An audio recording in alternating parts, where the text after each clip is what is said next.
I believe I left off just giving us a summary that the 2017 IWRS framework, this very concise version of looking at the strategy, is very similar to the 2012, just with the addition of more recommended actions. So we're up to 51 recommended actions there. And there we go. Okay, we had started talking about the progress report. So here's the latest iteration of what we've done on the IWRS, looking at our progress over the last 5 years. And that is that graphic on the right is the front page of the progress report. And so we can send out a link to that.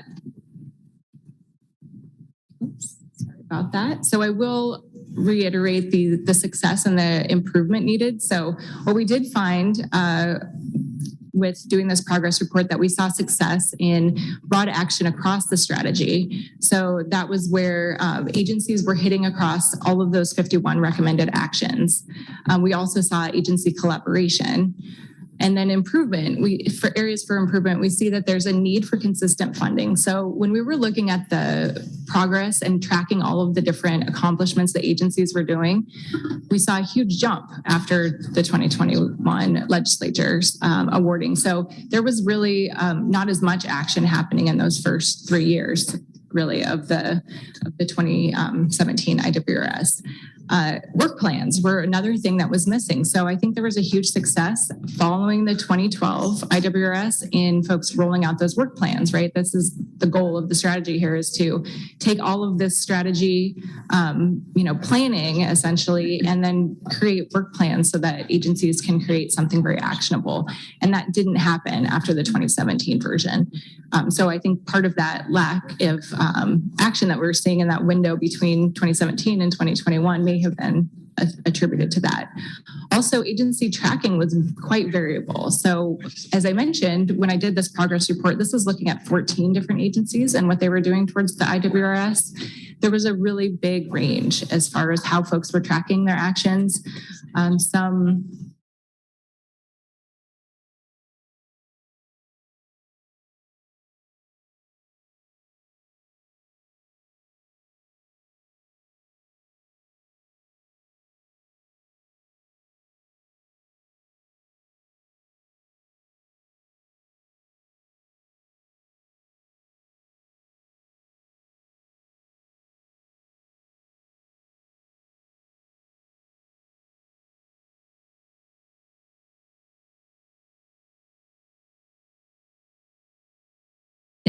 So the outreach and engagement planning is happening right now. We are looking at making this as broad and inclusive as we possibly can, including youth this time around. So that's something that hasn't been done in the past. We have a lot of challenging water issues, and we want to make sure that everyone is fully engaged in this process.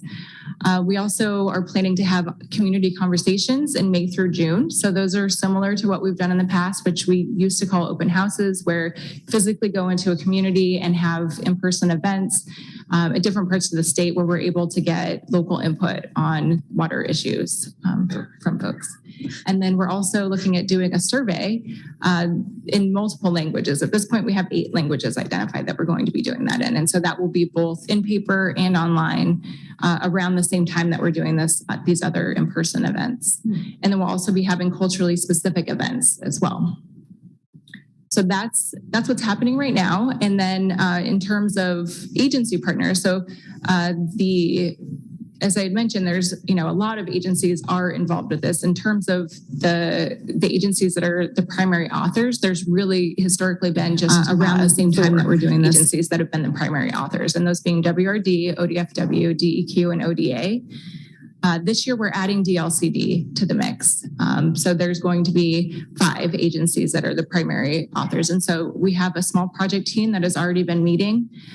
This small group, we started meeting originally in the fall to help put together the progress report. So we've already established that group, and we're moving forward with coming up with ideas for the update. And of course, that team will also be very involved in the outreach and engagement as well. And then I also wanted to mention another resource we have, which is the Water Core team. That group meets twice a month and is a very valuable forum for also getting updates or input for the updates on the IWRS. And then finally, miscellaneous work groups such as this, task force meetings, those types of meetings, I go and present and get feedback from folks. So that's another way that we're doing some outreach and engagement on the IWRS. And here's a brief schedule that we have. So just to give you an idea of when we expect that next version, and then final one to come out, it's really work groups going to be late task 2023, meetings, 2024. Those types of meetings, the big phases that go and present and get feedback from outreach and engagement planning. So that's another way that we'll move into doing some outreach and implementation of the outreach and engagement this spring.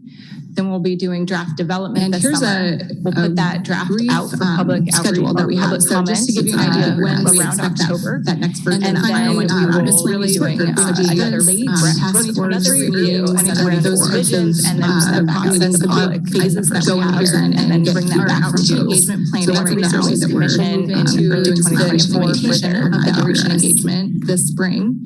Then we'll be doing draft development. And here's we'll put that draft out for public schedule that we have. So just to give you an idea of when we expect that next version. And finally, it's really doing another late review, and those visions, and then start process the public phases that go and present, and then bring that back to engagement planning, resources commission into the 2024 version of the outreach and engagement this spring. Then we'll be doing draft development. Here's we'll put that draft out for public schedule that we have. So just to give you an idea of when we expect October. And I have two questions. Has that changed enough that those issues are now on par? The water of those three areas. Resources commission into and this spring. Then we'll be doing draft development. There's that draft out for public schedule that we have. So the main question is, we know about the habitat for wildlife and water areas, like we know about the other areas, and are they on a bar? And this spring, I'd say that it's it varies quite a bit. I do want to mention the most official forecasting that we had. So there's ongoing studies. Let me just back up and say, like, with all those categories that you're talking about, that data is being collected at different scales and constantly, right? We're always learning what demands are, supply and demands for all those different sectors. And so back in 2015, that was the last time that WRD did an official forecasting report. Okay, and that report only looked at water needs for more of the municipal demand, agricultural demand, and it didn't include the ecosystem component. So there is a requirement, or not a requirement, a recommended action in the IWRS for WRD to produce these water forecasting reports on a regular basis. It doesn't define what regular is. And so since the last time we did that in 2015, that's completely out of date. And, we really need to do that. And so I think if we can get on a schedule of doing that on a regular basis, absolutely we should be doing all three of those categories of, we need to be looking at all of the different uses and ecosystem services should be, doesn't define what needs should be included in that water and forecasting as well. And as far as your question about priorities, I want to be clear that the strategy doesn't prioritize it because it presents all of these recommended actions. That prioritization comes next in the work planning, right? And I think the opportunity, the other piece, the other place to emphasize urgency for these issues is in the updating process where we're talking about current issues within the IWRS, right? Like the drought I mentioned in 2015 was so pressing for folks that really got a significant amount of effort in that 2017 IWRS. I think there's current topics like that can come out in the next IWRS update. We do want to hear what's current on people's minds, but just in terms of the final report itself, the final document, it does not prioritize all of these different needs one over the other. For folks that really got a significant amount of effort in that 2017.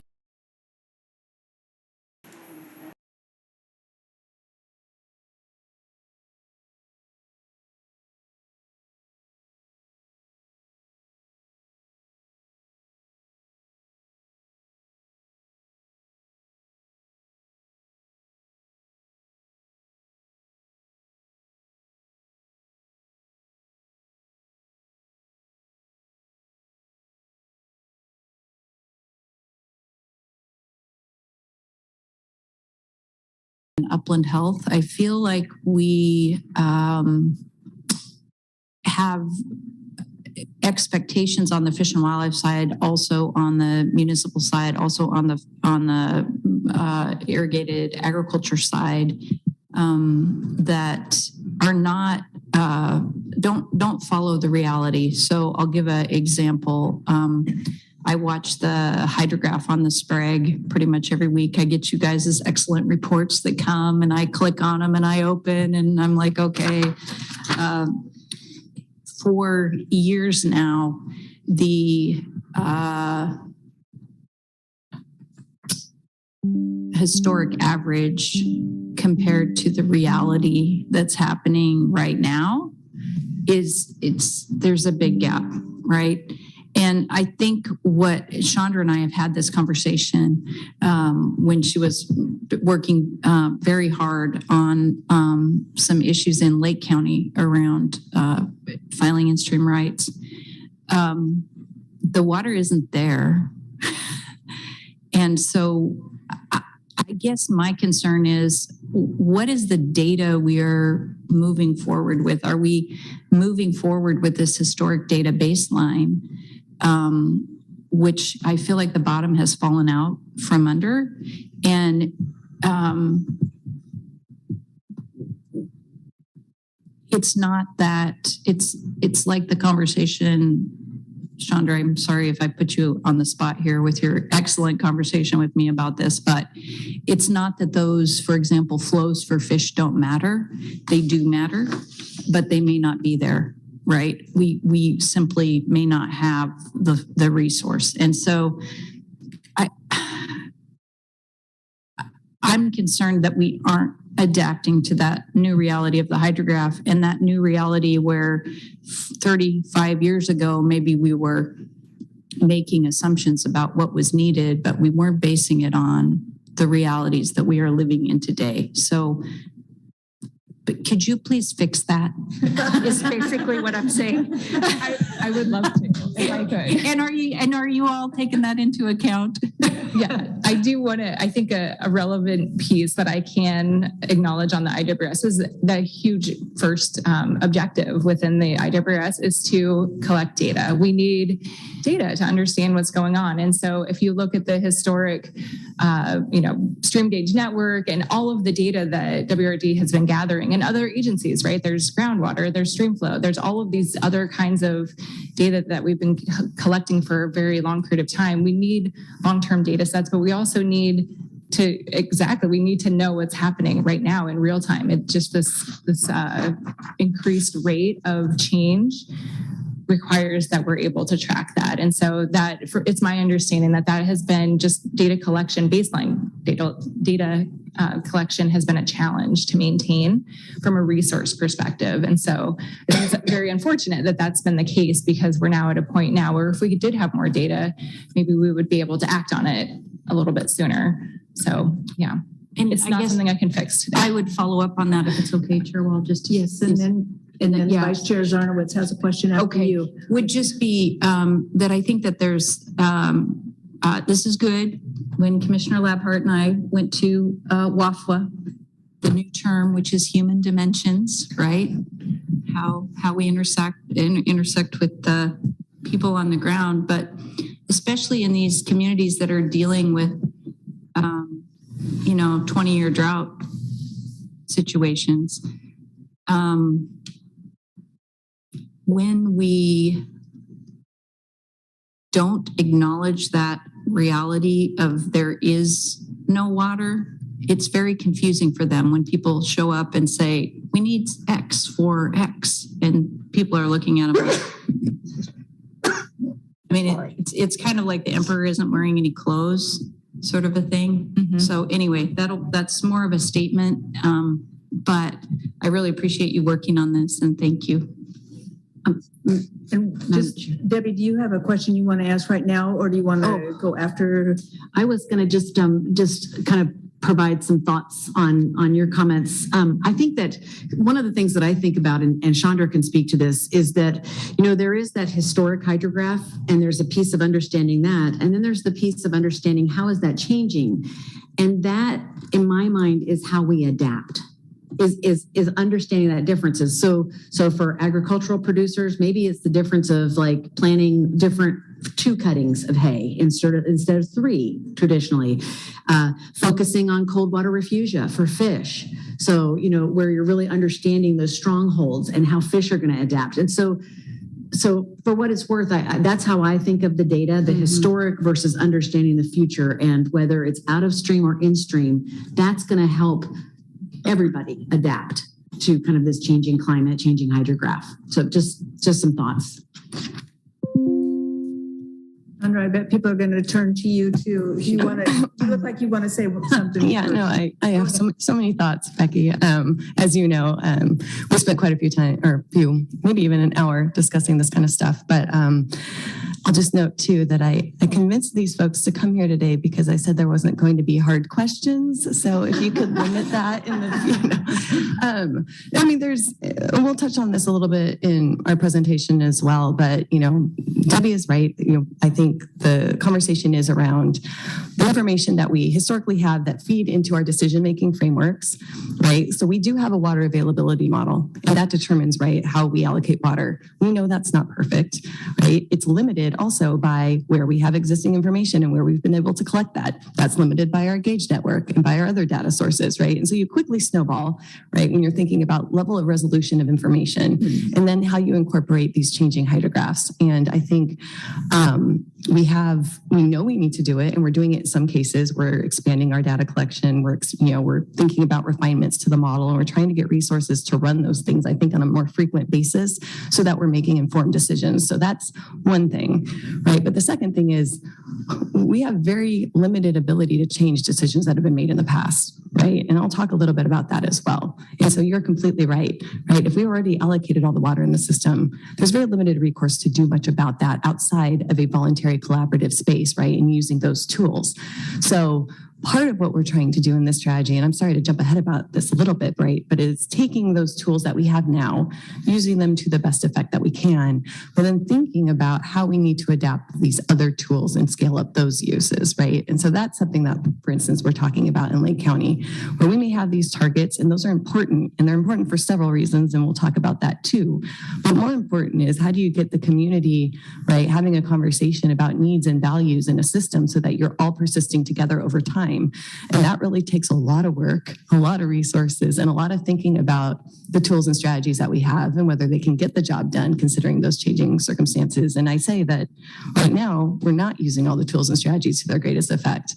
But I also might suggest that we don't even have all the tools and strategies that we're going to need going forward. So these are massive conversations. And I'm really glad you raised the question because it's a really important one. And I think we'll have maybe some more time to talk about it, hopefully at the end. And, again, our presentation will tee up a little bit of that as well. And it's very frustrating when we've over allocated these systems. Yes. 100 years ago, Yes. right? Yes, so it is. We are starting in a rough spot. Yeah.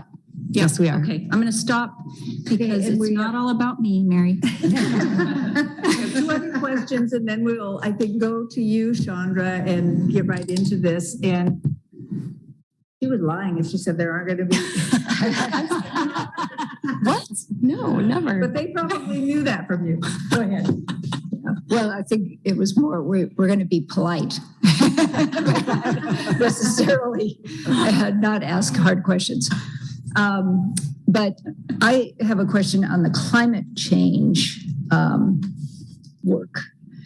What has WRD been doing in the last, just in a summary, I guess, to approach that in the last 5 years? Ooh, that is a good question. So something that I have learned about the strategy as I have dug in is that the climate change, it's kind of funny to have a climate change action because really when you look back to all of these other recommended actions, they are all doing something towards that end. So in the 2017 version, there is a nice summary in the climate change chapter that talks about this. It lists out some of the other recommended actions that support things. So for example, restoring a watershed to help retain some water, maybe replenish groundwater. That would be an example of something that is going to help with climate change, right, in action. And so the entire suite of the IWRS has a lot of things like that. At this moment, I'm not thinking of something specific that that WRD has done. Do you have some? I have somebody here. Chair Wall, I was going to point out that the panel discussion we have at 1:00 is all about that. Okay. And so maybe for process, we have Kim here who's really going to dig into that topic. And so to save you all time now and save Kim from saying it twice. Okay, that's fine. Yeah. That works for you? Yeah. Okay. I got it written down. And she'll come back to it. Go ahead, Commissioner Labhart, and then we'll move to the next speaker. Okay, thank you, Chair Wall. So Crystal, thank you for the presentation. Clearly, there was a lot of work put into this document by a lot of people and agencies. And so my question has to do with after the Water Resources Commission approves the plan, it's related to implementation. And on the back of your document, it talks about a commitment to resolving conflicts that arise during the course of implementation. Of course, there's going to be some conflicts. Has the groups, the agencies, the coordination, have they talked about that? Is there going to be like the governor's direction is customer service, working with property owners. Is there like an A team, a strike team that when, conflicts arise about the implementation of this, have you given any thought to how that process is going to work yet? I don't think I'm the best person to give the answer on that. You were acting like you had something to say. Do you? Chair Wall, members of the commission, if I may, for the record, Kim Fritz-Ogren, I manage the planning, collaboration, and investment section at the Water Resources Department. And I would say in terms of addressing conflict, it happens at multiple scales. So Crystal mentioned the Water Core team as a interagency body of deputy directors and other high level decision makers and agencies where they can talk about contentious issues and figure out priorities. Then before I was on maternity leave, I would have meetings with Chandra and some DEQ managers to talk as managers of sections and work out, okay, as different conflicts arise. And then our staff also are working on different issues. So I'll talk this afternoon a little bit about place-based integrated water resources planning. So doing that planning at the local community level where conflict is happening as we don't have enough water to meet all of the needs. And so our staff are coordinating with each other. They're working with local community members to navigate the conflicts that arise in the nature of water management. Thank you. Thank you. So shall we go ahead and I think that people on this side of the table will be jumping back and forth some because this question of, for instance, we might not be using all of the tools that we have yet as fully as some people would like. We may want to come back to that as a key question.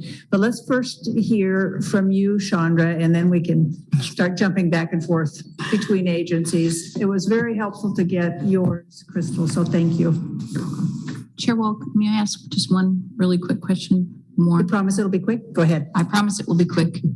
I guess the only thing that concerns me is I like the collaboration of agencies around this strategy, but the big missing piece, and I feel like this happens to us as a commission constantly, is it needs to be integrated with the funding resource more directly somehow. And so it's like, what is our OWEB thing? What is our piece that connects these entities to the funding that actually gets the dollars on the ground to actually deal with this scarce and precious resource? And how does I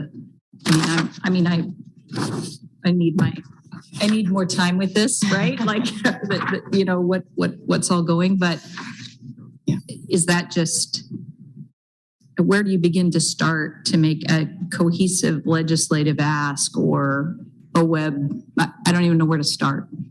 And I'm sure people have been thinking about this for a long time, so.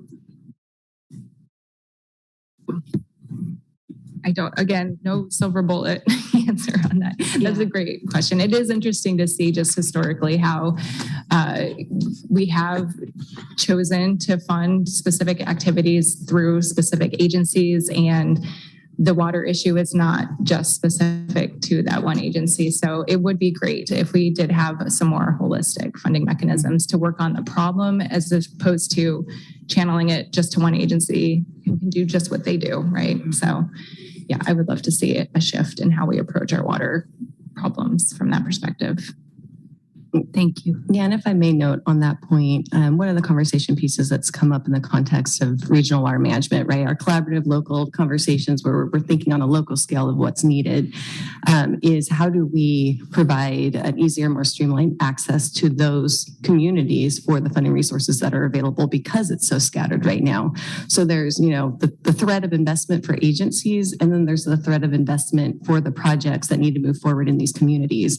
And right now we have a whole bunch of different funding pots and different agencies that relate to different things. So we were kind of starting to talk about the idea of kind of a toolkit, funding toolkit, dashboard. I don't know what you want to call it exactly, right? But where do we have a more user-friendly apparatus that's like, these are the different sources that at least relate to these sorts of projects to make it easier to access what we have. And then we're going to know where we need to scale up, right? Because we know we're not getting sufficient investment for a lot of these different programs as well. So it's a very timely conversation and one that's really active in that space, in addition to just agency level resource to participate in all of these actions. So.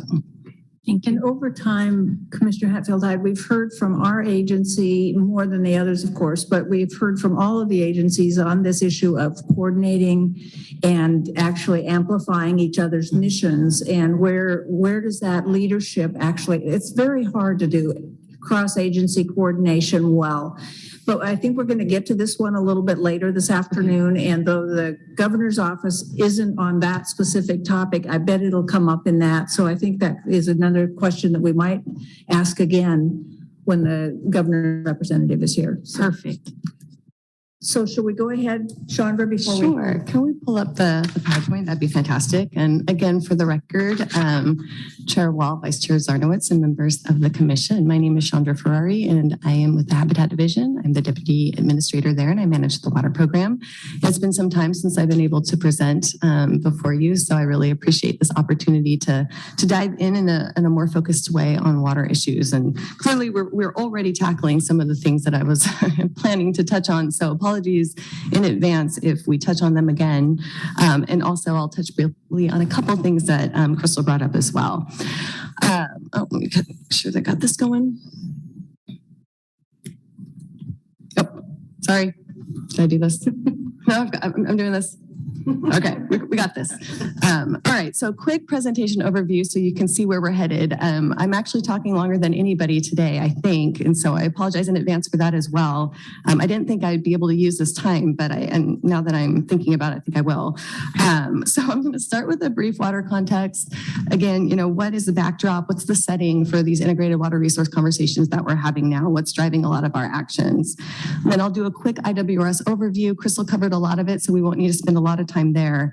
But then we're going to connect ODFW's activities. Where are we found under the IWRS, and how is it informing our in-stream strategy and what we're doing moving forward? And then I'm going to talk a little bit on the partnerships piece. As we talked about, this is a really critical piece, part of moving work forward, and then kind of the thoughts and what we're thinking about in terms of next steps and looking ahead. So I like this quote. It's from the former governor's 100-year water vision, right? And it's articulated in 2020. And it provides a pretty succinct statement that I think sums up our water predicament pretty well. Because water is essential, but it's finite. And we are struggling to meet all of our demands. And this is clearly very challenging because we all need water. And it supports everything: human health, human safety, economy, and of course our environment and fish and wildlife. And so what I wanted to note about this vision is it was separate from the integrated water resources strategy, but it is connected. And I think it was really intended to give new energy to the water conversation, much like we're trying to do now. It was trying to drive actions and investments towards these strategies, which again, I think is something something that we're trying to do now. And it was also trying to create a space for a more inclusive conversation around water in recognition of the fact that really a lot of voices, right, in the state that rely on our water decisions haven't had a voice traditionally in water management and planning conversations. So that was a really important piece of it as well. So as just noted, we are increasingly faced with the reality here in Oregon that we cannot meet all of our water demands, particularly in certain areas, and particularly during certain times of the year. Frankly, we are over appropriated, we're over allocated. So the image that you see here is reflective of the month of August. And you can see the majority of the state is fully allocated. And really what that means in reality is it's over allocated in a lot of cases. That purple is the only place that you can get new water during the month of August. And this really holds true for a lot of other months as well. Usually coinciding with irrigation season and in certain parts of the state. So again, I'll touch on this a bit later, but as a result of our appropriation system, which again was adopted in 1909, and the fact that we could not legally protect water in stream until the In-Stream Water Rights Act was passed in 1987, most of these decisions were made well before we were thinking more holistically as a state, as a community, right, about the public value of water and wanting to protect those. So as a result, we don't have a lot of legal protections for in-stream flows or flows for public use on many streams because frankly, we just joined the game really late. We're playing a little bit of catch up right now. And additionally, it's really important to recognize that a lot of allocation decisions were made during a time in our statehood, right, when certain communities and groups and tribal governments encounter numerous barriers to accessing land and water rights, right? So as we look to how we're going to secure a more reliable, more equitable, more balanced, more sustainable water future, it's really important to understand how our existing regulatory system and these past water management decisions strongly factor into that conversation. And that gets at the point that we were talking about earlier. Sorry. Okay. So over allocation of our surface water sources, that is not our only challenge. As you can see by this slide, we already have a strained water system and we have increasing and significant water challenges, and none of these have easy solutions. So we're expecting population growth and increased water demand that comes with that. As Crystal noted, there was a Water Resources Department 2015 analysis, again, focused on out-of-stream use that projected our diversion demand, right? And by 2050, it was going to grow by 1.3 million acre feet. Again, projections, and these are going to get updated, but that's a significant amount of water use that we're needing to factor into the equation. And you can see on that graph there as well, the majority water user in our state is agriculture. 85% of our water use goes to that purpose. And second, it's not just our surface water, right, that has challenges. We have groundwater challenges. As we pulled most of our water from the surface and as those sources dried up, as it were, folks looked to groundwater to meet water needs. And so as a result of that, right, we have increasingly relied on that source, and groundwater level declines are now evident in several areas of the state, in some places in really critical levels. So that means that our water is levels are declining there, and also our potential for storage in some of these places is being impacted. So long story short, a lot of our aquifers are no longer capable of sustaining additional development. Overlaying everything, of course, and Crystal mentioned this, is climate change. It really impacts everything. Our temperatures are projected to increase up to 8 degrees, right, by the 2080s, with significant ramifications for the hydrologic regimes. Again, getting to your point, Becky, right, humans and species have adapted to certain hydrologic regimes that are shifting. We're going to see snowmelt change patterns. We're going to see precipitation patterns changing, and we're going to see an increase in water temperature, which we're already seeing. The most recent, and hopefully Connie can touch on this, but assessment for water quality shows that 37% of their assessed stream units are not meeting water quality standards. They're impaired. And the most common impairment is fish and aquatic life. And this is largely driven by non-attainment of temperature. So we have a temperature problem already, and that's going to get worse. And in addition, we've got, the increased incidence of large-scale disturbance, such as fire. And we know that affects water and its ability, our landscape's ability to retain water in the landscape, which is really critical as well. And finally, we have aging infrastructure. We've had decades of disinvestment in the facilities that store our water, that move our water, that provide, passage for our fish. And so this presents numerous issues, but inefficient water use and decreased connectivity are chief among them. So this is my dire slide, and I'll move forward from here, but I'll say it's really within this backdrop, right, of water scarcity, of these increasing mounting challenges, that ODFW, our role comes in here where we're trying to ensure the persistence of fish and wildlife species in the future, right, for future generations who should have access to the same resources that we did. And they need water to survive, and unfortunately pre-particular water requirements at times as well. So enter the Integrated Water Resources Strategy, which we just heard was adopted in 2012 and again updated in 2017, and we're doing our update for it now. And Crystal talked about the inception of it, and I think it really was, driven by a recognition of large-scale water challenges that we just discussed, and also this acknowledgement that many Oregon agencies play a role in water, right? Regulating, managing it, protecting it, and not only Oregon agencies, but outside parties as well. So it really was intended to bring folks together to work towards this common purpose and to drive focus and investments towards water, and that's something that we still need to do. It's important to note again, many state agencies with water relay responsibilities have been historically underfunded, really natural resource agencies at large. That continues to be a challenge. And additionally, as we noted, state and federal opportunities for communities to further their water needs has historically been underfunded, which is why these opportunities that we've seen through IIJA and the Inflation Reduction Act and just our state investments have been so critical and really, so needed. There's really a lot of unmet demand for these sorts of things. Another important point was that this was intended to build on and strengthen connections and priorities and partnerships that were already established in pre-existing plans, including the Oregon Conservation Strategy, right, and other ones that ODFW is a part of. So we still really draw heavily from those strategies and are informed by this one as well in our work. So I don't need to spend too much time here. I'll focus on a couple of points that I think are important about the strategy. And again, is recognizing that this is a really broad-based strategy and it's intended for a broad audience, right?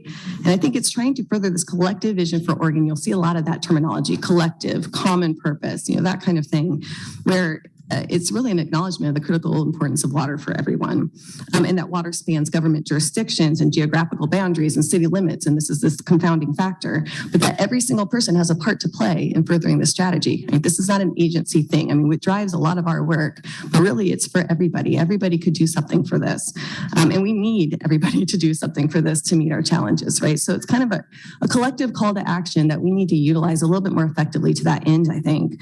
And also robust public engagement was a really important piece of this, and it's noted throughout the strategy, and it's noted in the update that Crystal's putting forward, not only in the development of the strategy, but thinking about how the public stays engaged in the implementation activities going forward. That's a really critical piece. Another critical piece is ensuring scientific integrity, right? Our actions need to be informed by science. It's a big piece of our accountability to what we're doing and showing that.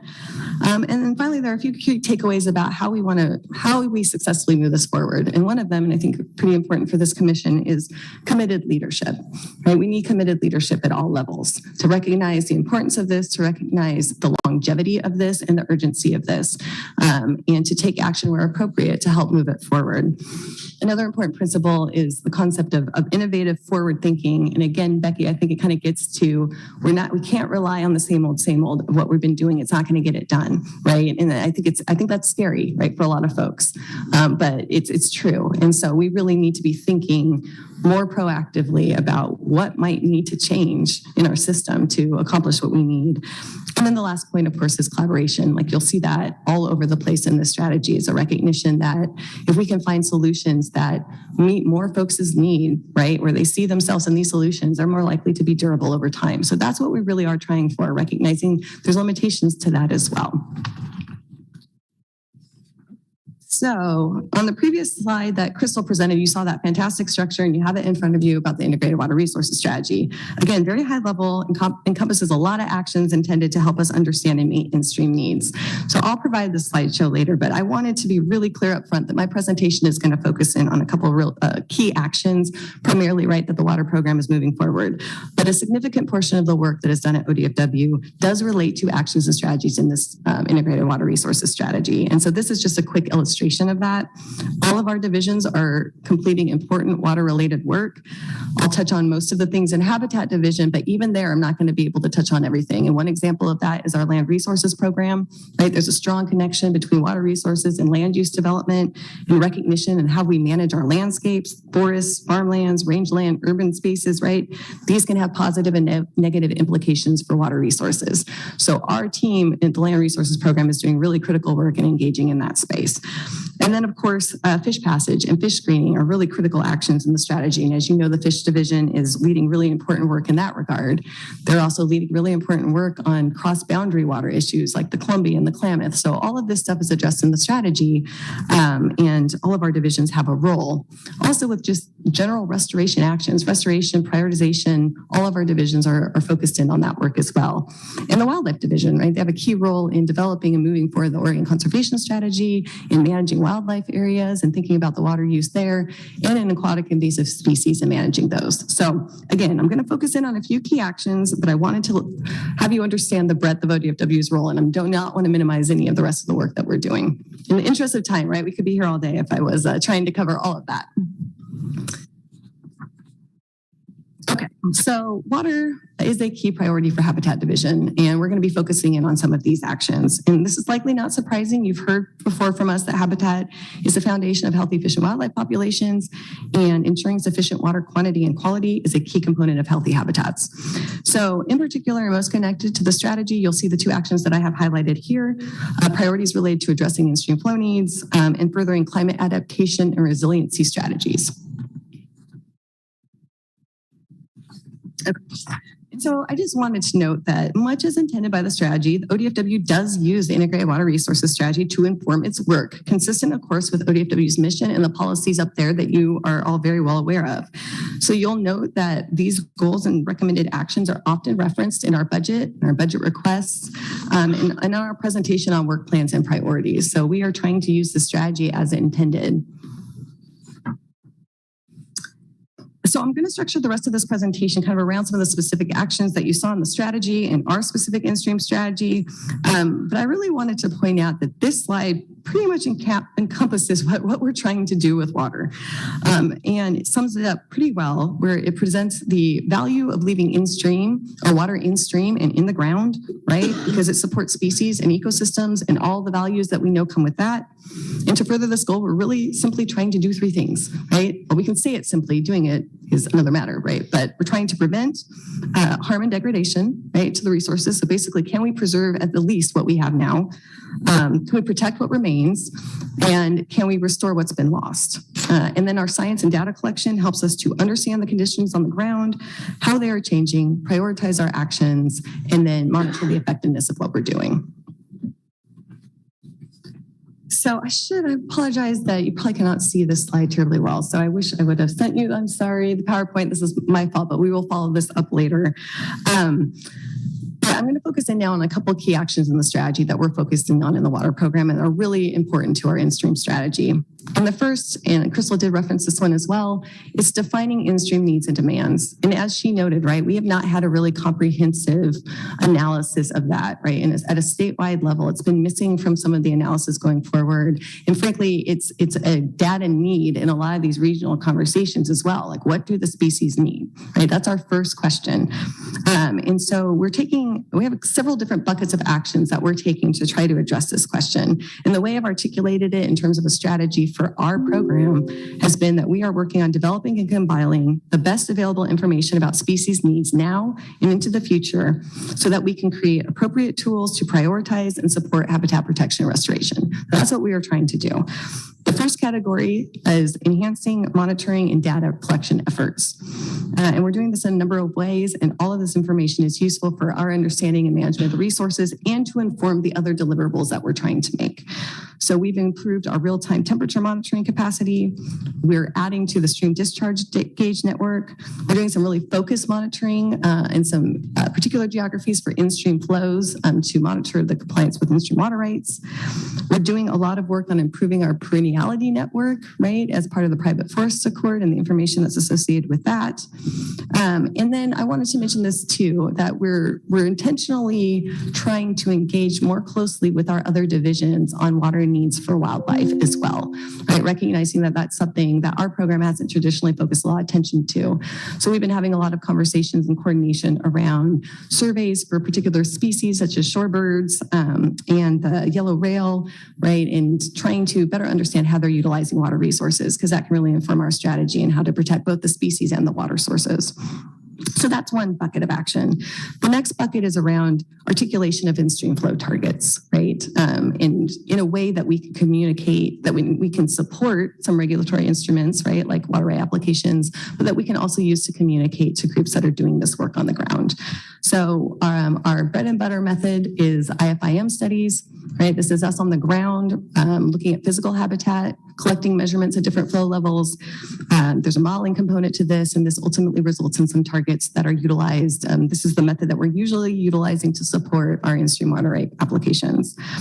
But we're also thinking about other methods to articulate species needs. And one of those is temperature-based flow targets, and recognizing that it's not just the physical habitat in terms of pool depth and ripples, right? Like fish need particular temperature requirements as well. So part of our gauging is also centered on making sure that we better understand that stream discharge temperature relationship. And we are now incorporating temperature into all of our in-stream flow studies as well going forward. So that's a big change in how we're doing our program work. The other thing to recognize is some of our targets, they are species-specific targets, and they're based again on habitat function. They do not necessarily encompass all of the ecosystem values, right? And they don't necessarily reflect all the values you would see with a more natural hydrologic flow regime, right? So the things that you would see with high flows, channel sediment moving, channel forming flows, those important migration cues for species, some of those are not captured in our targets, and there's various reasons why, but we are trying to at least be able to articulate those so that we can advance those in the right spaces where we may be able to consider them. So I'll move on to the third bucket of work is really trying to identify areas that are important to species' ability to withstand heat events and adapt to changing conditions. And one of these critical areas is cold water refugia, which we've talked about with you all before. This is a multi-year effort for us to map cold water areas. It started with a desktop analysis, and it's moving forward with field validation of those outputs. And so we've done a lot of work on that of late to move forward that field-based component. And then the last category is in prioritization. Once we understand species needs in a limited environment, both in terms of resources and attention, frankly, right? Where are we going to get the most bang for the buck with the work that we're doing? And so our aquatic habitat prioritization effort, which I believe that we've talked to you all about before too, is furthering this bucket. And that's a data-driven prioritization with an emphasis on habitat function and really thinking and assessing the abilities of Oregon's streams and rivers to support aquatic species now into the future. And then I'll also just note that we are doing some more targeted flow restoration prioritization in particular geographies. This is more targeted to using flow restoration tools. We're hoping to scale that up as well after the completion of the aquatic habitat prioritization. So that is our first bucket of actions and our first big piece of the strategy. So just talking a little bit about our progress report, you'd see some of these actions in the document that Crystal is going to show. But we've made a lot of progress on our enhanced monitoring. A lot of this came from our drought-related investments. So we do have a partnership with USGS. We are going to get approximately, those numbers are a little bit wrong now. I think it's going to be closer to 25 new real-time water temperature locations, gauges, and then we're going to additionally get, I think it may be closer to 10 new discharge gauges. Part of the challenge with articulating that initially was, we have to kind of account for long-term O&M. So we had to adjust some of those numbers. But anyway, we're moving that forward. We also are going to be putting in a lake level gauge at Lake Abert. So we're going to be monitoring there. And then we've been implementing a real-time in-stream flow restoration monitoring project in Northeast Oregon that we're hoping can serve as kind of a pilot and model statewide. And again, this is really focused on ensuring that where we have in-stream instruments in a stream, that we have a really responsive way to determine if those are being met and notify appropriate folks when they're not. We've made a lot of progress on our cold water mapping, as I discussed. The field validation efforts that we've done recently just completed for last season, and we focused on the North Coast and deploying thermistors. So we're analyzing that data, and we're planning our next field location for our additional field data schedule. We've also completed several different IFIM studies over this last period, really since the inception of the strategy. We've completed roughly 77 studies in a lot of different geographies. The important thing to note about these studies is that they take several years, right? From boots on the ground to targets in an application or in a process, that can be several years. So this is a pretty resource intensive process. We were lucky enough over the last sessions, I think, to get some investments in our field team and capacity for this. And then, of course, our aquatic habitat prioritization, long-term effort that should be completed here in the next several months. So we're really looking forward to that as well. So the other big bucket of work that's characterized in the strategy and, of course, is very important to our program and one of our key objectives is to meet in-stream needs, develop additional protections to do this. So once we understand what they need, how do we actually meet those targets? So our strategy really is to seek additional in-stream flows through all available mechanisms we have, right? We need all tools that we have to be working and working at scale, really. So the first big bucket of action that we're taking to meet to this end is to file our in-stream water right applications, right? That is something that we can do. And we'll talk a little bit more about these because they're an important instrument to us in some following slides, and also about their limitations, but they are an important instrument that we have. And so we're moving forward with additional filings where we have the information to do so. We're trying to resolve outstanding protests where that has occurred on our applications. And then we're trying to convert where we still have minimum perennial stream flows, which I'll talk about those a little bit more. We're trying to convert those where they exist to in-stream water rates. And this really mostly is implicated in the Willamette, where we have a really active conversation going on about how to reallocate stored water at the federal reservoirs there to meet multiple needs. And one of the actions that's going to need to be taken is the conversion of a lot of our minimum perennial stream flows to in-stream flows. Long process. We also received a lot of investment for our program to participate in that work in one of our last sessions. And we're also engaging in places where there are other tools to get in-stream water rates. So one of the unique places and unique statutes in Oregon law is one that allows expiring hydropower water rights to convert to in-stream use. There's, of course, some conversation and contention around this, but there's a really lengthy rulemaking process to really put this program in a place where it could start being utilized. And so we engaged really extensively in that process as well, and are starting to see some first applications for that. And then, of course, I talked about monitoring in-stream water rights. Once we get them, right, we really want to make sure they're being met. So that's a really big priority for our program as well. The next bucket, and this is something that we have a lot less direct control over, is the voluntary tools. And this is a very, very important piece of the in-stream strategy. If we do not have an in-stream water right that can produce water, right, the only way that you can get water with an in-stream water right is by somebody else who has a water right saying, yes, use it for this purpose. You can use a couple different programs to accomplish this. One of them is the allocation of conserved water program. Basically, if, say, a landowner decides to implement conservation practices, with this program, they can take some of that saved water and apply it on land, and then they take a portion of that water and put it in stream. So that's a program that's got good benefits, but historically has not been used at a really wide scale. The other instruments that we tend to look at are leases and transfers, right? Where folks are able to, on either a short-term or permanent basis, put their water in stream for part of their season of use or their whole season of use. And one of the important instruments or variations and flexibilities of the leasing statutes has been split seasons leasing, which allows a landowner to say, hey, I'm going to use it for half my, period of use, and then we'll leave it in stream for the rest. This is up for some conversation right now at the legislature because it was time limited, and there are some other restrictions on its use. So we're really trying to take action, right, as a state to make some of these tools more widely used. And so what this means for the department is that we really need to be educated about these tools, and we need to play a role in the outreach around their use. And so we're trying to make sure that a lot of our folks that are working on the ground with landowners are able to understand these tools and, again, find circumstances where they might make sense so that we can hopefully play a role in increasing the pace and scale of use. We also play a role in the technical review committees and grant review committees of other agencies that have a role in funding some of this work, which is great because really it's incentive-based, right? We need to come up with resources to incentivize folks to use these tools. So this is a very big opportunity, I would say, right? Because these are not used at scale and they could be used at a higher, greater pace and scale. I'll I'll switch to the last bucket. And sorry, I guess I'll check. Sarah, can you keep me on task on time, please? I realize I'm going along here, but You're doing great. So it's 11:30 and then we're supposed to have Courtney at 11:40. okay, I'll move quick. Okay, so the last bucket is really water collaboratives and water management agreements. So we do have some opportunities at times with reservoir owners, right, to collaborate on flow releases for fish and wildlife. Sometimes this is as a result of a regulatory process like FERC, and sometimes it comes in a federal enabling statute, something like that. So in certain geographies, we do have a role in shaping flow releases from reservoirs. We like to encourage that where we can.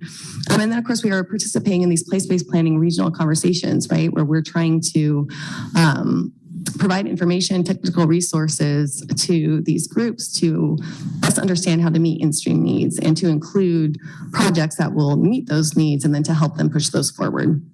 So this is a really important and huge bucket of work and a lot of movement on different pieces of it. So I'm going to jump in real quick with a little bit more attention to in-stream water rights because I know there's a lot of interest and attention both from the commission but also stakeholders on this instrument. So this is, of course, a key mechanism that ODFW uses to achieve in-stream protections. It's important to note that, again, we could not apply for these until 1987, right? You could not have a legally protected water in-stream until 1987. Minimum perennial flows were established as part of basin rules in 1955. So that was an important acknowledgement that in-stream flows and public uses should be protected in some fashion. That said, this was a limited tool because, again, you were not a legal water right of record, right? So in times of shortage, there was no, you couldn't regulate other folks off to meet these, for instance. So you didn't have all the rights and, I guess, responsibilities, right, afforded a legal water right holder. So that was adjusted, or that was addressed with the In-Stream Water Right Act's passage in 1987. And what you'll see is that we really started ramping up activity following the passage of that act. And we'll talk a little bit more about that. Important points about in-stream water right, it's like any other legal water right. It's bound by the doctrine of prior appropriation. We're allowed to get in line now. That's what this does. It doesn't allow us to affect any legal water right holder that's got an earlier priority date, right? So that's the important principle. Also, we are one of 3 agencies that can apply. Parks and DEQ can also apply for different public uses. That said, we are definitely the agency that has filed the most in-stream water right applications. There's been very little activity from DEQ or Parks to file these instruments. Actually, I'm not even positive if Parks has done one. Do you know, Kim? They have 10. Do they have 10? Okay, thank you, Debbie. So yes, I guess that's all I was going to say on this one. So this illustrates, again, where you could see most of the water was allocated right after the passage of our Water Rights Act in 1909. And then you can kind of see where most of the activity of our in-stream water rights came into play in that 1987 to 1995 period. The challenge that we had there is we kind of ran out of resources, and we also ran into a lot of controversy, I think, in the use and applying for those water rights. So there's kind of a period of inactivity for some time. And we really picked that back up after the Integrated Water Resource Strategy was passed. And then there's a lot of attention to the importance of understanding and meeting our in-stream water needs. And so that is a mandate that we continue to push forward with the recognition that our rules do state that it is our policy to apply for an in-stream water right on every waterway exhibiting fish and wildlife values. So we are trying to implement that. Okay. This is just a map of our existing in-stream water rights right now. You can see that we currently have 1,800. Some of these are overlapping, so this doesn't necessarily address, these aren't necessarily independent stream reaches, but that's pretty reflective of where we're at. 231 of these in-stream water rights have been protested. The majority of those protested water rights were from Douglas County in one of our most recent filings in the Rogue South Coast. It's important to note as well that we have very specific methods that dictate how we apply for in-stream water rights. They have to be based on a very particular one of 3 methods, including the IFIM that we had talked about earlier. And so we can't just show up at any point with any data and say, give us a water right? It has to be very specific to one of these methods. And there's also very particular guidelines dictating how we develop our stream reaches, or, so the specifics of what we can apply for are really heavily dictated in rule. And so that's an important point to keep in mind as well. And this is our outreach and notification process. And what I wanted to make really clear is that there really is an extensive outreach process that accompanies in-stream water right applications. The majority of our outreach process is not required of us to do in rule or statute, but we do it because we believe it is a really important piece, right, of building that public support and that collaboration around use of our water tools. And so you can see that after we come up with our applications, we do a notification to our co-applicants to say, hey, do you want to join us in these in-stream water rights? Do you have a need? So we do that first. We do some targeted outreach, mainly to folks that are on our listservs or that we know are water users in the area, tribes. That's kind of some targeted outreach that we do initially. We follow that with broader outreach to community at large. We tend to do several different meetings for this. We also are required to notify local counties and affected governments, and all of that has to precede our submitted applications. Once we submit an application, we follow a very traditional process, similar to other water right applications. I know you can't see this terribly well, but essentially OWRD issues initial review. Once they see our application, they accept public comment. After they consider public comment, they issue a proposed final order. That is the step where people can protest. And if it gets protested, the only way that we can resolve a protest is through a contested case or a settlement. So we are actively pursuing settlement and or contested case where we have protested water rights. And it's also important to note when we get a final order for an in-stream water right, that means it is certificated. So the full benefit of the water right attaches at that moment. So this says limitations of in-stream water rights. I want to start though with why in-stream water rights are important, right? I mean, these are really critical instruments for us. They protect volumes of water in certain cases, and even where they don't, they give us really important restoration targets to shoot for. And they ensure that to some extent, they provide an assurance that conditions are not going to get worse. And this is because they also afford us an opportunity to participate in transfer processes to ensure no injury to in-stream water rights and the public values that those are supporting. So it is an important way to ensure that public uses are part of the dialogue for future changes in water. That said, there are limitations right now. We have in-stream water rights on less than 15% of our waterways, so we don't always provide the level of protection, right? Again, they are focused on the minimum amounts necessary to achieve a management objective. That's our rule language, or close to it, and to support a public use. So these don't, again, encompass all of the needs of an ecosystem. In addition, they, generally are looking at fish and wildlife. The pollution abatement and recreation pieces that are part of the public use are not typically represented in our flows necessarily. And a lot of these end up being junior in priority, as we've talked about as well. So those are some of the limitations to the use of the in-stream water rights, but it's a very important tool, and really in combination with all the other tools we've discussed today, I think is a critical piece of getting us to that secure water future that we all want. Oh, geez, I'm sorry. I'm supposed to be clicking through all this stuff. Okay, I'll do that real quick. On the slide. Okay, so I just wanted to know real quick as well, part of the developing additional in-stream protections that we talked about these tools that we're using to get water back in stream. Part of what we're also trying to do is ensure no water is taken out of the stream, right? Or if it is taken out of the stream, it's appropriately minimized and mitigated. So we have a really strong role in developing in-stream protections in the context of water rights development, and also where we see this water intersection, such as with energy development and with land use development. So I'll focus a little bit more on the water rights part, because of course that is very clearly connected to water. But these are the different places that we engage. We have a role in rule or in statute to engage in all of these spaces, and the standards that we can utilize and how they get incorporated really differs depending on which of these processes you're talking about.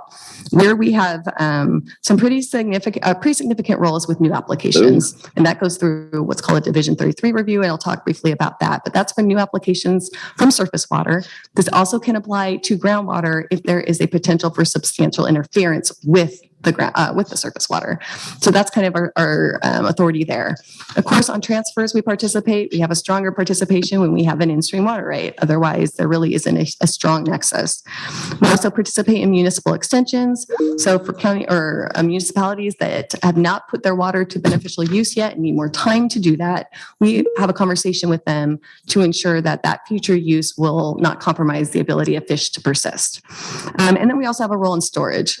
New storage goes goes through Division 33, except there is a process for alternate reservoirs. So smaller scale reservoirs generally go through a separate process, but we still need to look at whether there's a significant detrimental impact to fish resources in that context. In all of these processes, we are looking at those flow targets that we talked about earlier and determining whether or not those are being met or whether or not these projects will compromise the ability of those things to get met.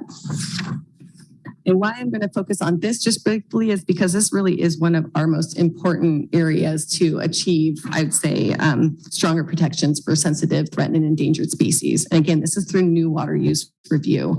This is Division 33. What standards exactly apply depend on the region of the state where the water use is being proposed. You'll see there's different requirements for Upper Columbia and Lower Columbia and statewide. And I mentioned this as well because as Kim noted before, this is a really strong area for collaboration. This is kind of the behind the scenes stuff that we don't really talk about much, right? But there are 3 agencies heavily involved in this work: DEQ, Water Resources, ODFW. We meet as part of a Division 33 team to go over all the applications and the mitigation opportunities that exist in all of these spaces. We're continually thinking about how to improve our permitting programs, right? How do we make them more accessible, more transparent? How do we make sure we're more aligned? So this is all important work that's happened since the last iterations of the strategy that we're not going to talk about much. And you probably won't see it much before you, but it's a bread and butter piece of what my program does, right? And it occupies a lot of our time. There's a lot of folks that are seeking water. And of course, same for hydropower. Not going to hear a lot about what we're doing in hydropower spaces, maybe outside of Klamath. But as a general rule, we participate in all hydropower proceedings as part of an interagency review team, again, where we're really thinking about how energy development is going to impact resource and developing protective terms and conditions that, again, are informed by the information that we're producing on in-stream needs. So progress report on meeting in-stream needs. So we have filed several applications, and you can see up here. In the 17 to 19 biennium, we filed, was it 80? I can't even read my own writing here, but 158 in the 1921 biennium. And then we recently filed 14 applications in Lake County that currently have an initial review that's been done for those. And those are actually going to be put on an administrative hold here shortly. We're also engaging in contested case preparation or settlement conversations for 14 in-stream water rights in the Powder Valley, 4 in-stream water rights in the Rogue. And we have agreements in principle on a couple of those as well to settle.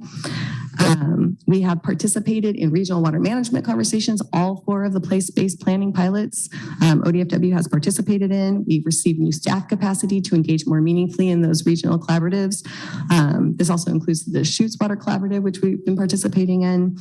And we've worked on providing a lot of technical guidance so that those groups have access to information in an easier way. I mean, because this was a pilot, we've really been working in progress with our agency partners to think about how to make these processes work better. And so that's a big conversation piece of the Regional Water Management Work Group, of the legislature, and frankly of agencies now is, how do we make those groups as effective as they can be, and how do we connect them to the state resources that exist? We've started to put together some training materials for, again, those voluntary tools that we've talked about for in-stream flow restoration, and we're thinking about how to get our folks that are working on the ground up to speed on those. And then again, on water rights, we've enhanced our coordination in a lot of our review forums and with our review processes. So a lot of updates on this one as well. So this is just going to be one slide. I'm not going to spend a lot of time on it, not because it's not important. Clearly, climate change adaptation and preparing for drought, we could also be spending a multi-day workshop talking about that. But these are topics specifically covered in the Integrated Water Resources Strategy. As Crystal noted, they were kind of discussed in this emerging issues section. They're clearly insanely significant. They overlay everything. That said, I know you get regularly updated on our drought efforts and our climate change efforts. So I'm just going to mention a few things. And of course, the first is that we really believe that most of our work is in furtherance of building fish and wildlife populations and habitats and making those resilient to the effects of climate change and drought, right? So all the work that we're doing is kind of contributing to this end. The important things that were done were, of course, the adoption of the climate change and ocean policy, which is really driving and informing a lot of the work that we are doing in our program. program, and the drought package investments that we had talked about before for fish passage, for cold water refugee work, for gauges, and for outreach and education.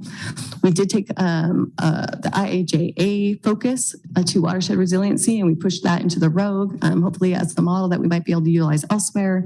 And of course, our aquatic habitat prioritization really pushes forward on these actions. So again, not to minimize the importance of any of this, but I know that you've been well updated on some of these efforts. And so I wanted folks to recognize that we've got some upcoming activities for our program. And the first is that, again, we have these applications that we recently filed in Goose Summer Lakes. I wanted you all to recognize that we were going to be putting those on administrative hold while we continue some community conversations with folks that have concerns in that geography. So that's going to be ongoing.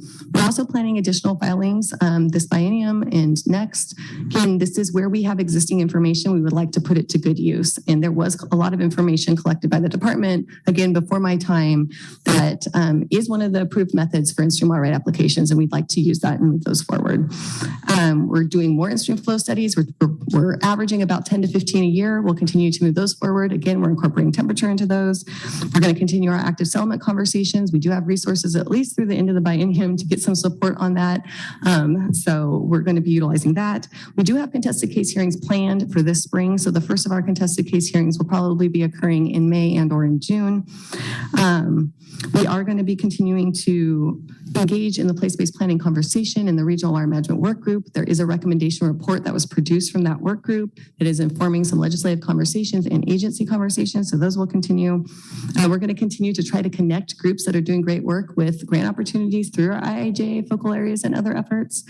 And again, we're building our in-house expertise on flow restoration tools. And this was reflected in recognizing that our POPs did not move forward, but we were trying to think about how do we build in-house capacity to do this work. And so one of the positions in the POP that we had recommended related to flow restoration and having a biologist that would do that. So I'm seriously like 2 minutes. Is that okay? Mm-hmm. Okay. So this presentation has been focused on ODFW activities, right? But those activities, as we talked about, are highly reliant on the partnerships. We do not have a lot of authority in the regulatory space, as you saw by the instruments that we have. And you've seen this slide before, nor are we a huge landowner, right, for doing some of this restoration work, or a huge water right holder. So really, and this is a principle of partnership that's articulated in IWRS and strongly aligns with what we need to do as well. Building this collaborative capacity to solve water problems and improve coordination of existing information plans. This is all really important work. And I'll note that Courtney Crowell with the governor's office is going to discuss a tribal water task force, which is furthering a really important dialogue about how tribal governments in the state will work together on water planning and management issues going forward. Again, recognizing that that hasn't always been as strong a connection as it should have been in the past. And ODFW is strongly engaged in that work as well. What I will note here, and I'm not going to leave on a bad note either, but just, this is hard work. This is easy to put on a slide, right? But partnerships take trust building. They take a lot of time. They take a lot of resources. To have an inclusive dialogue and all the right people there, you need to think about how you get them there, right? And how you make it easier for them to be there. How the state supports that is an active conversation topic. And at the end of the day, you are dealing with a situation where you don't have enough to meet all needs. So you do start getting into this conversation about values, right? What are our values for water? What do you support? What do I support? And who gets to make the decisions on water? Who has historically made the decisions? Who should make those going forward?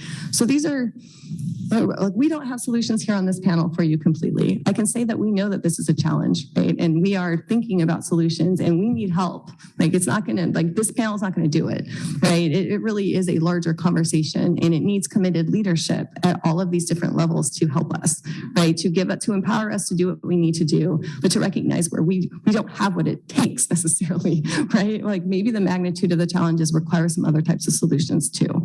So that's kind of my plea, I think, that I'm going to leave you with, right? As part of these closing thoughts, that the issues are real, they're urgent, and we need help.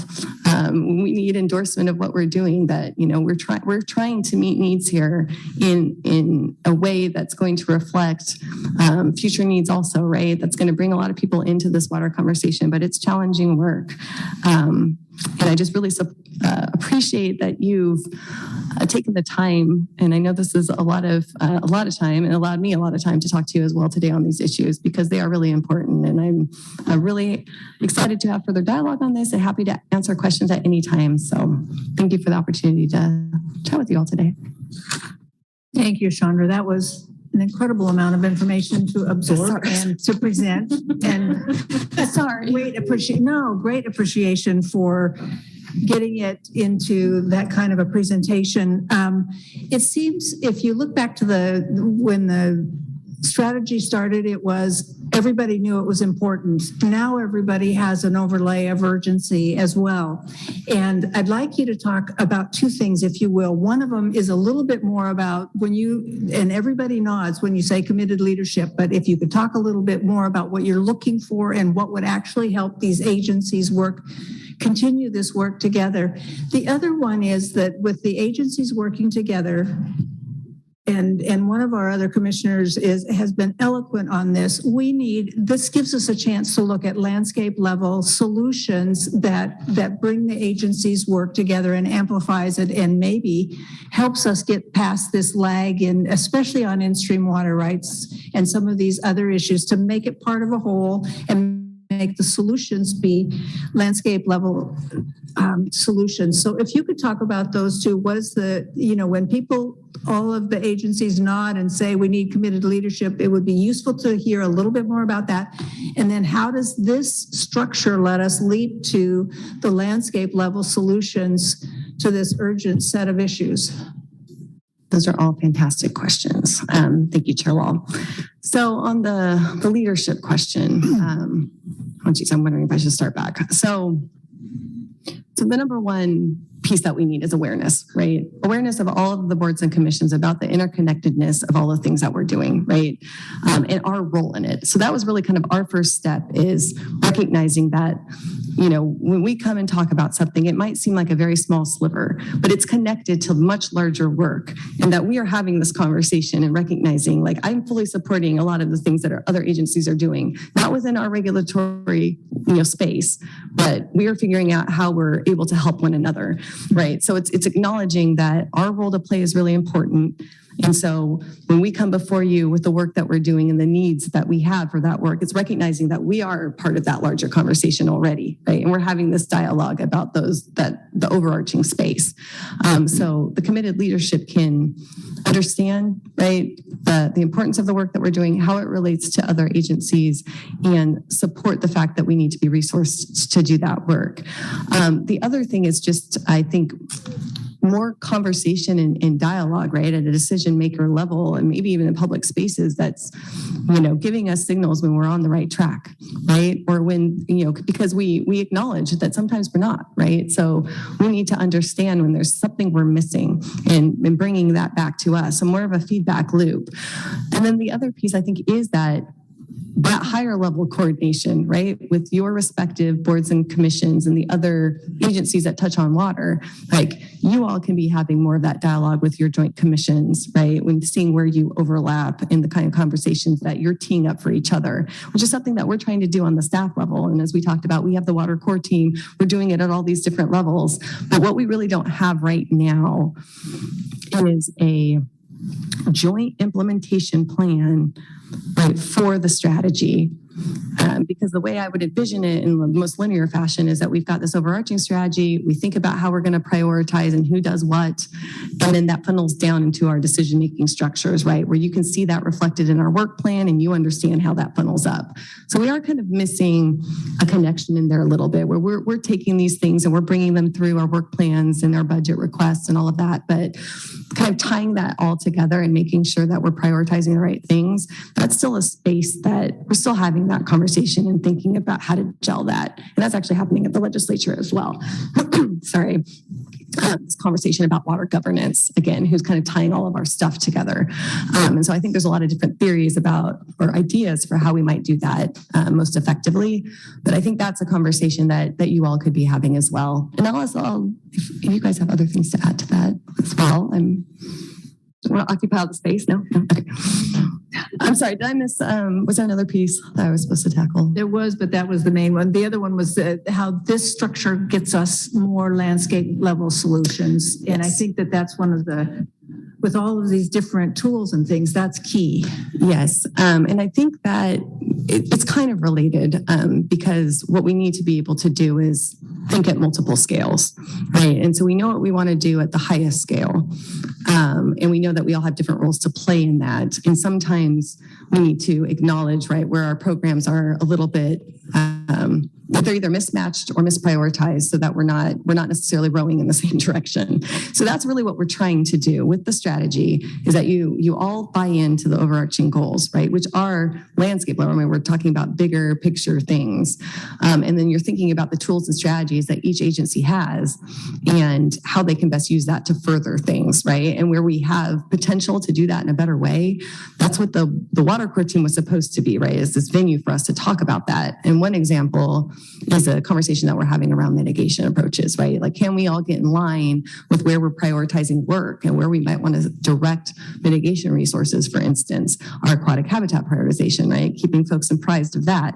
So I think we still are making these connections stronger, but the work that we're doing, the information that we're doing on priorities, on information, the water data platform, which DEQ is leading, right? Do we have places where we all have access to the same information, that we're all like using the same priorities, and that we're agreeing to use our respective programs and tools to that end is kind of where we're trying to get to, and making adjustments as needed. That said, there's work to be done there, right? But the threads of that are certainly in the conversation. And I think the beginnings, not even the beginnings, I mean, we've done a lot of work on that to try to do that, but there's work to be done still. Thank you. A lot to answer. Commissioner Lampard. Just a comment. So Chandra, I just can't, I wish you had more enthusiasm and support for this program. So you just blow me away.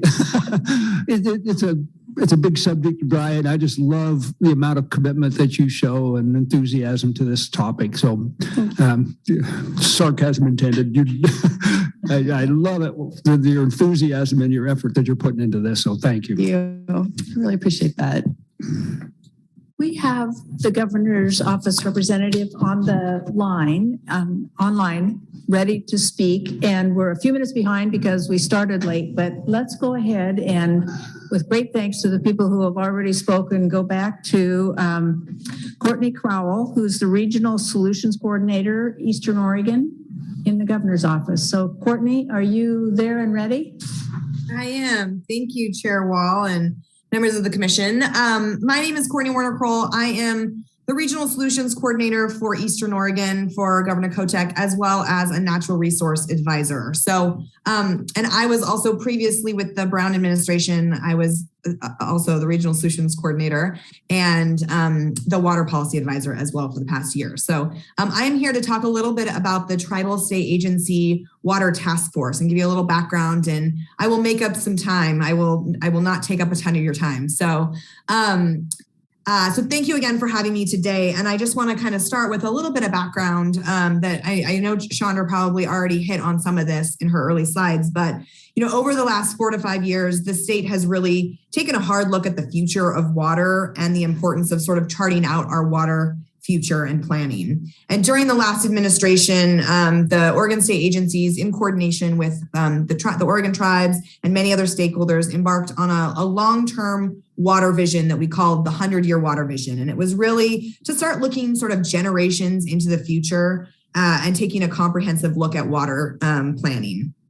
And around about the same time, in the fall of 2021, all 9 tribes of Oregon sent a letter to Governor Brown asking specifically for a water task force with the state and the 9 tribes, that the purposes were really focused on educating Oregon's water-related agencies on the full complement of tribal interests that Oregon's water vision needs and that needs to acknowledge and address, as well as educating the Oregon tribes on the full complement of all of the state agencies that touch on water. Because I think you all know that we have quite a few natural resource agencies in our state, and we have at least 9 that really touch on water in some way or another. So So this tribal and state agency water task force got up and running last year. It was really led by Oregon Water Resources Department. The governor sort of directed Water Resources to really lead this in coordination with the governor's office.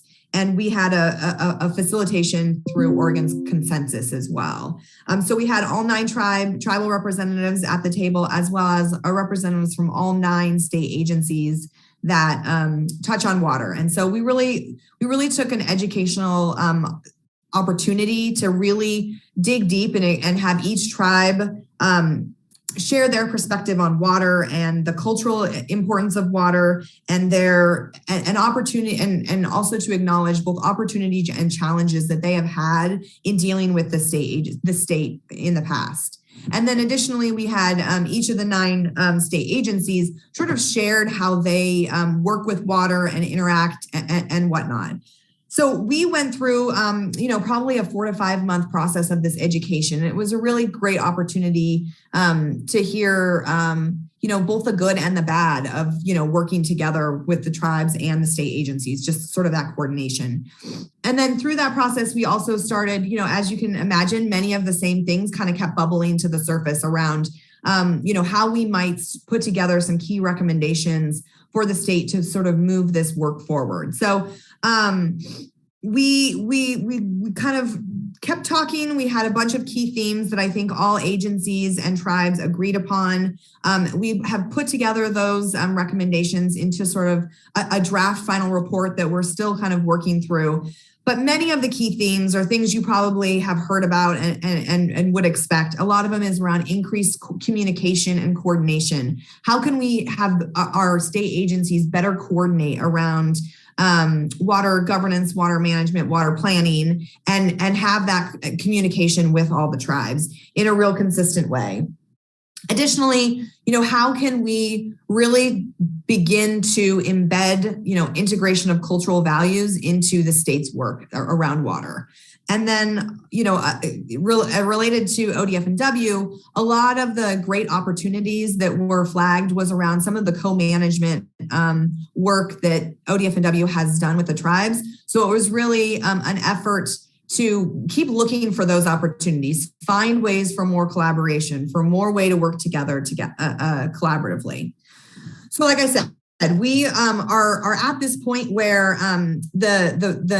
the bulk of the work of this task force has been created, but I will say that there is a real interest from all members of that task force to keep this coordination and communication moving forward. So right now we've got kind of a draft report. We are working to sort of each of the representatives from the tribes were primarily natural resource staff. So now we are doing one-on-one outreach to each of the tribal councils to make sure that they understand many of the recommendations in there, because I think I've talked with Director Melcher before, and he and I have chatted about this, that, the recommendations in this report are really important, but they're also constrained by some of the realities of water law and prior appropriation and things like that. So I think this is a good first step, and there are opportunities for greater discussions about how we can really move forward in working with our tribal partners better in the future.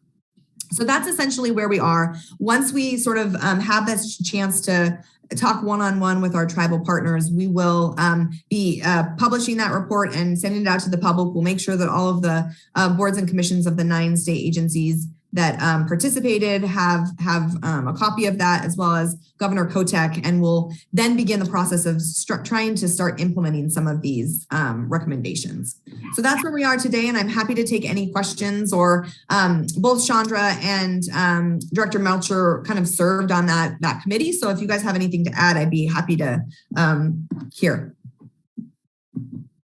Chandra or Director Melcher, anything you want to add? No, I think Courtney captured it, and really the complexity of this work, the overlay of water law and prior appropriations is a challenge. To say the least, right?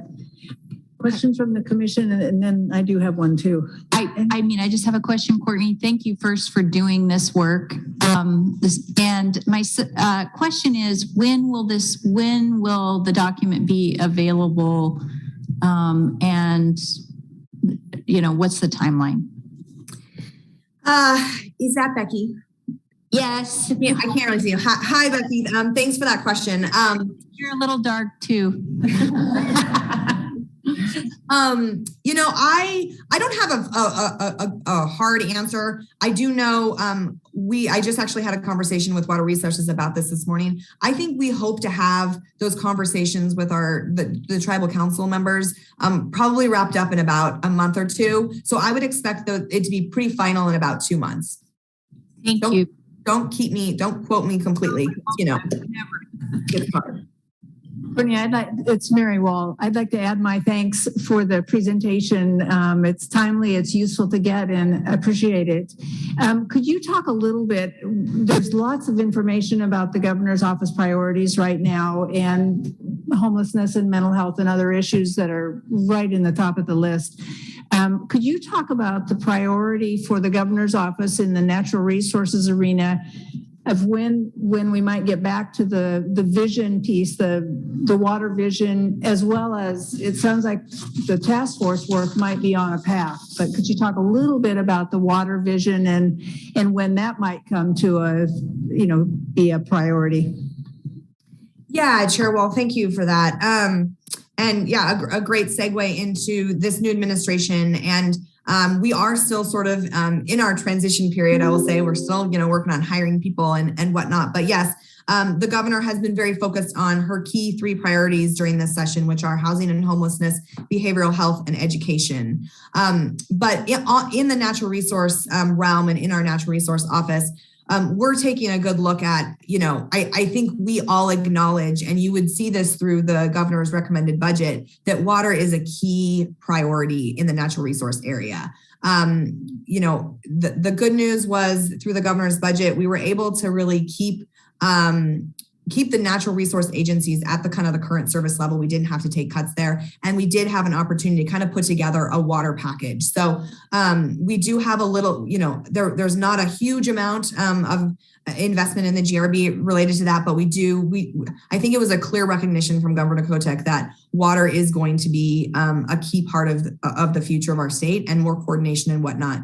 And I think Chandra also hit on some of the legislative session right now. I think we have at least 60 bills related to water. There are a ton of opportunities for work together with the legislature around how we can really tackle water governance and move so much of the work that has happened over the past couple of years. Because, one of the other things that Governor Kotek has been pretty clear about is, in the last 2 years, there have been some pretty historic investments related to water, including more capacity in our agencies, more work, more money for data, more money for measurement and those kind of things. And how can we let our agencies really do some of that work and create that implementation and really support that implementation? So I think we still have quite a bit of work that needs to be done within our agencies to just start to capture all of that work that has been so underfunded in the past and continue that right now.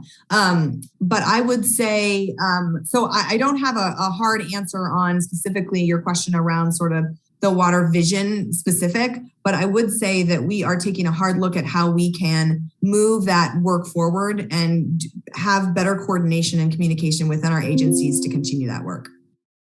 Thank you. That's helpful to get. Commissioners, let's take a break for lunch, but we'll keep it shorter than we had planned because we'd like to be back at 1 so we can hear from the people who came to give us some great information. So let's adjourn for a little while and have lunch and get back by 1 if we can. And thank you again to people who have already presented and to these agencies who came to be part of this cross-agency discussion. So thanks.